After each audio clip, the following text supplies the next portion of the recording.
Hi guys, magandang gabi. Kulay tayo ng lubi-lubi saka lambo, mga Bicolano dyan. Tapos bukas laing naman. Ayun, tawagan natin ang sardinas.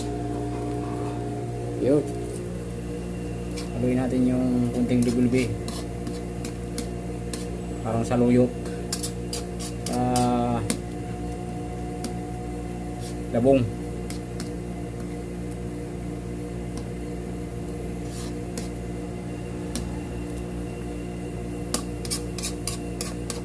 Dumating kasi yung pamangkin ko galing Bicol,